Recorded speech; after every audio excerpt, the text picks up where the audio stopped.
네, 한 주의 시작 월요일 이분과 늘 함께해서 기쁩니다. IBK투자증권 강남센터 김용빈 선임주임과 함께합니다. 어서 오세요. 네, 안녕하세요. 네, 안녕하십니까. 자, 오늘의 마켓7 세 가지 주제 너무나도 중요합니다. 꼭 시청 고정해 주시고요. 주제부터 화면으로 살펴볼게요. 네, 조 바이든 미국 대통령이 20일 이재용 삼성전자 부회장에 이어 20일 정의선 현대차 회장과 만났습니다. 땡큐 바이든, 이제부터가 더 중요한 관련주 흐름들 살펴보겠습니다. 다음으로는 제약바이오주 정말 어렵죠. 조정 요인이 단기에 해소되긴 어렵겠지만 주가가 바닥에 가까워지면서 옥석 가리기 접근은 가능하다라는 의견입니다. 오랜만에 제바주 크게 다뤄보겠습니다. 마지막으로 넷플릭스 자회사가 국내 1억 달러 규모의 영화 제작 시설 투자에 나섭니다. 넷플릭스 최악의 실적이 함께 무너졌었던 영상 콘텐츠 관련주 흐름 살펴보겠습니다. 자, 첫 번째 키워드부터 살펴보겠습니다. 첫 번째 키워드 보여주시죠. 네.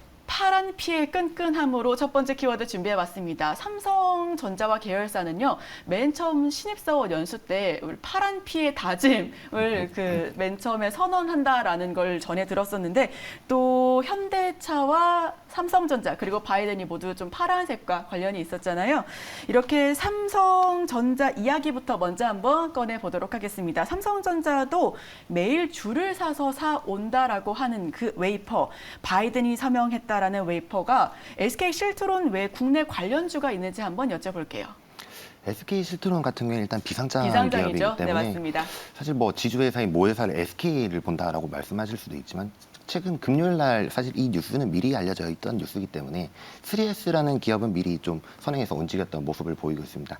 특히 이 바이든이 웨이퍼에 대해서 서명을 한다는 소식에 3S라는 기업은 그 웨이퍼를 운송하는 박스를 제조를 하는 회사고요. 이런 부분에서 좀 테마성 이슈로 움직였다 생각을 하시면 될 것 같고, 특히 이번 이 공장 방문에서 가장 중요했던 부분은 특히 그 3나노에 대한 소개라든지 퀄컴의 CEO가 방문했다는 얘기예요. 이 부분은 어떻게 얘기하자면 좋냐면, 특히 이 삼성 같은 경우에는 그 퀄컴과의 그 파운드리 생산 과정 중에 그 사실 수율 문제가 좀 있었습니다. 4나노 부분에서 수율 문제가 좀 있었는데, 이 부분에 대해서 좀 수율이 안 좋다 보니 차기 모델은 TSMC 쪽으로 가는 게 아닌가 이런 좀 구설수도 있었는데, 이 퀄컴 CEO가 같이 방문하면서 이런 부분은 좀 많이 해소되었다라고 할 수 있겠고요. 그리고 또 3나노에 대해서 좀 소개를 하면서 특히 이 3나노 공정에 대해서 좀 자부심을 드러내고 있기 때문에 이번에 이제 파운드리에 대해서 좀 다른 흐름으로 갈 수 있다라는 부분으로 보셔야 됩니다. 그래서 지금 3S라 같은 기업 같은 경우에는 좀 오히려 재료 소멸로 보시고, 오히려 여기서 실질적인 수혜를 받을 수 있는 것은 파운드리 관련 기업 내에서 있을 것 같다. 그 중에서는 좀 동진 세미캠과 같은 종목들은 좀 지켜보셔도 좋을 것 같다. 네, 동진 세미캠 같은 종목 지켜보셔도 좋을 것 같다라는 말씀해 주셨고요. 3S는 아무래도 조금 반영되지 않았나, 선반영되지 않았나라는 의견까지도 주셨습니다. 자, 그럼 이번에는 현대차로 넘어가 보겠습니다. 지금 현대차 회장을 만나서 감사 인사를 전했습니다. 굉장히 좋은 긍정적인 인상을 남긴 것 같고요. 중대 발표를 한다라고 브라이언 캠프 조지아 주지사도 한국 시간으로 21일 또 선언을 하기도 했는데, 논의 내용들이 어떤 부분들이었는지, 그리고 지금 이런 관련된 부분들이 이미 주가에 모두 선반영이 돼서 시세가 나왔었던 것인지, 아니면 이번 주에도 조금씩 또 나와줄 수 있는지에 대한 추가 상승 여력을 여쭤볼게요. 이번 주는 확실히 좀 현대가 강하다고 생각을 하고 있고요. 특히 이번 바이든 방안에 있어서 좀 놀랄 만한 거는 오히려 현대였다라고 생각을 하고 있습니다. 특히 일단은 알려져 있던 뉴스로는 그 조지아주의 전기차 공장 55억 달러가 투자되는 것은 이미 예전부터 알고 있었던 사실이고, 여기서 이 55억 달러 투자에 조지아주의 그 엘리버머 공장이라든지 이쪽에 그 현대기아차 그 협력 벤더들이 기존에 들어가 있는 곳들은 계속적으로 수혜를 받을 것이다라고 보고 있고요. 그 기업 중에서는 뭐 SL, 화신, 평화전공 등이 있을 거고, 그리고 추가로 또 투자를 하겠다라고 얘기를 했었어요. 근데 여기서 이제 50억 불을 이제 추가로 투자를 하겠다 했었는데, 여기서 나온 키워드 같은 경우는 이제 UAM이라든지 자율주행, 인공지능, 그리고 로봇까지 이렇게 폭넓게 얘기를 했었습니다. 근데 하지만 여기서 조금 더 포커스되는 부분은 특히 로봇이 아니었나. 특히 뉴스들에서도 로봇에 대해서 좀 포커스 있게 두고 있는 부분이 있고요. 그렇기 때문에 이 로봇 관련주들은 계속적으로 순환매가 나오고 있지만, 이번 주는 또 로봇이 한 번 더 핫하게 뜨겁지 않을까라고 생각을 하고 있습니다. 네, 이번 주 역시 현대차가 이끌어갈 수 있는 시장이다라는 말씀해 주셨는데요. 특히 그중에서도 로봇 관련된 종목들은 하나하나 다 찾아볼 필요가 있어 보입니다. 자, 그럼 바로 이어서 두 번째 키워드 살펴보겠습니다. 두 번째 키워드 오픈해 주시죠. 너무 엇갈린 시각으로 두 번째 키워드 준비해봤습니다. 지금 제약바이오 종목들 한번 이야기를 나눠보고 싶은데 연구 개발 실적주를 담을 시점이다 혹은 지금 제약바이오는 아니지 않나 이런 시각들이 굉장히 크게 엇갈리고 있는 부분인 것 같습니다. 작년 코로나19에 크게 급등락을 경험했었던 제약바이오 이제는 저점 매수의 기회일지 아니면 실적주 담기에 잡아주는 실적이 사실 좋은 경우가 많지 않지 않습니까? 이 부분은 어떻게 해야 할지 한번 여쭤볼게요. 사실 지금 통화정책 시기상은 조금 안 좋은 부분은 사실 많은 것은 사실입니다. 그런데 여기서 좀 짚고 넘어갈 것이 어떤 것이 있는지 좀 말씀을 드리면 특히 이 바이오 기업 내에서 특히 올해 같은 경우에 실적 확인을 좀 할 필요가 있다라고 생각이 듭니다. 특히 이 바이오 기업 같은 경우에는 그 박사라든지 인건비가 상당히 많이 드는 부분이 있습니다. 특히 높은 인건비 때문에 실적 부분은 다소 좀 많이 안 좋은 부분이 있고요. 특히 이 지금 그 상장되어 있는 바이오 기업들 같은 경우 보면 2017년도 바이오 붐에 대해서 상당히 많은 혜택을 받은 기업들이 많이 존재합니다. 그 중에서도 특히 상장 기술 특례를 기술 성장 기업이라는 특례를 이용해서 상장한 기업들이 대부분인데 여기서 하나하나 관련된 기업을 제가 리스트업을 해드리기는 좀 애매한 부분이 있지만 여기서 이제 그 3년이 지나고 이후에는 그 이제 법인세 비용 차감전 계속 사업 손실이라는 부분이 있어요. 이 부분이 이제 자기 자본 대비 50%를 초과하는 부분이 2년 연속 연결이 된다면 사실 관리 종목으로 들어가게 되는 편입 이슈가 생깁니다.